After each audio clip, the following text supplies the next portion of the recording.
Alright, so summary for Roads and Boats.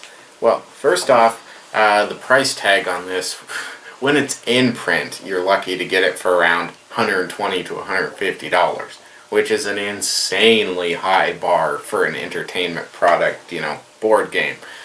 And then the budget folks of our show would, raise that bar even higher. And let me tell you, this absolutely exceeds that bar 100 bazillion %. Now, you have to like exceedingly thinky games to get into this. I mean, you are thinking, where you're going to place your donkey this turn so that it's where it needs to be 5 turns from now. And then you've got, 5 donkeys and, excuse me, 2 boats and, just...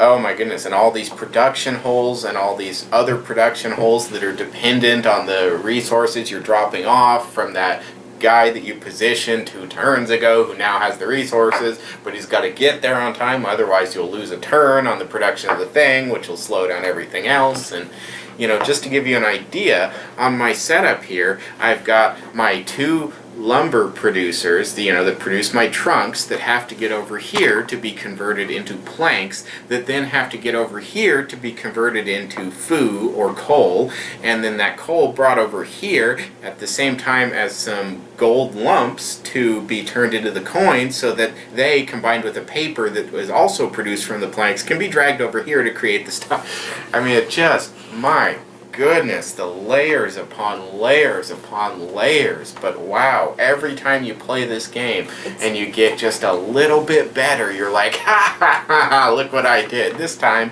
I made 3 stock certificates, and that seems like a big earth-shattering deal to you that you managed to make 3 of them this time. For me it is. And then the next time you're like, wow, I did 4 and a couple gold coins, and just, oh man, it is absolutely wonderful. It is one of the most engagingly thinky games I have ever played. In fact, some of the only competition is other Splotter games. They're just so intricate and so simple in terms of the rules, but so wonderfully complex in terms of the possibilities. The rule book's not an easy read, but really once you've gone through it, and especially once you've filled with some bits, it's nothing too terrible to understand. That being said, I'm sure we made some goofs throughout our first time ever 3 gameplay segments, but that's more because our focus has to be split between actually, narrating what we're doing and trying to be vaguely entertaining and keeping things moving at a good clip and, so on and so forth. Yeah, and it's hard with this game. We didn't talk as much as we usually do because we try. Oh, I Lord, was concentrating so hard. You get sucked into what you're doing and just like, wait, hold on a second. Did I produce at this brick hole yet? Oh, crap. What have I done now? Did I move this guy? And they say stuff in the book about like standing up and laying down your pieces to indicate you've used them, but you can't really stack your resources on a truck that's standing up because it's like this thick on top. And yeah, no, it's marvelous. You're gonna make some mistakes playing this game, but it is so fun despite of, or perhaps because of, those little mistakes. Or like 3 turns later you realized you haven't produced in one of your things. Yep. Oh yeah, no, and that's a huge part of this game that is really a true, actual logistics game, is making sure everything is where it needs to be when it needs to be there. Because if one turn you don't have the planks to produce your foo, then your whole chain shuts down. You don't make your coins, and if you don't make your coins, you don't make your certificates. And it just stops dead. And good Lord, you are screwed if you run out of planks. Oh my goodness. Because they're the beginning. They are the beginning. And if you stop there, the whole engine grinds to a halt. And it's so frustrating, but so wonderful at the same time, because it challenges you really like nothing else. I mean, it is just, the Splotter games in general, this in particular, are just so unforgivingly thinky that you do have to have something of a threshold for pain to play these games. Especially your first few times, you will do horribly I mean, terribly. Don't go look up, other people's scores or anything like that, because you'll just feel awful about yourself. But once you've played a few times and little pieces start falling into place and starts clicking, just so wonderfully rewarding. I mean, the components are, they're okay, I guess. Definitely not great on the lower end.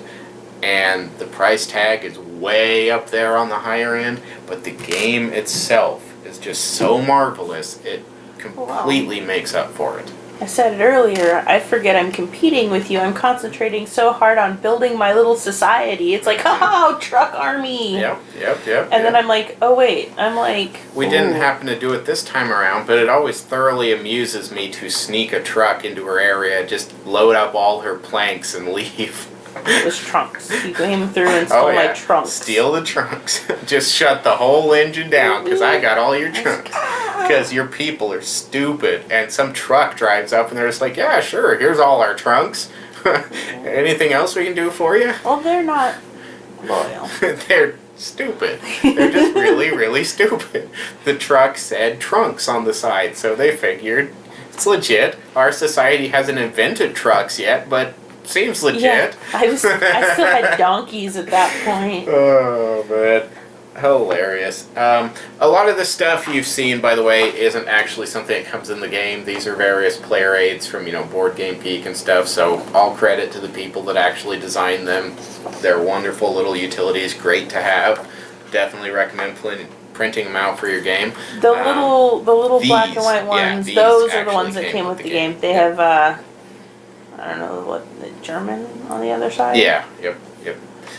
It's interesting, too, because they're over there in Europe, but they are an English-speaking company. They just print in German because, German is the thing for board games, especially over there in Europe. So, I'm not even going to try and pronounce their names. I'm sorry. I'm an American name-speaking person, and I know I will butcher them. But these two are absolute geniuses. I mean, just remarkable, the stuff they Those can guys. do. Just wow. So that's probably about enough gushing. There's plenty to complain about here, the crappy components, but wow, it just blows it all away when you play it. There are some things that really kind of overcome the components. The mine shafts with their little numbered baggies It's a cute way to do things. They're cute. But also, it scales really well. There's enough tiles and maps and ways to do it yourself. Well, and Roads and Boats in particular, because most of the game is simultaneous, adding extra players doesn't necessarily add extra play time. And, you've got to be playing a heavy wonder-building strategy to do that 45 minutes I mentioned earlier. It's going to be extremely unlikely. In most cases, it's going to be at least at the 2-hour mark. But it's not going to be all that much different whether you have 2 people or 4 people, as long as everybody knows the game. Mm-hmm. So, that's probably about it, I would say. Hopefully you got some use out of all this, because, geez, we got to have filmed an hour and a half of gameplay or something like that. So, anyway, hopefully you got something out of it. And until next time, get off your computer, go play some more games.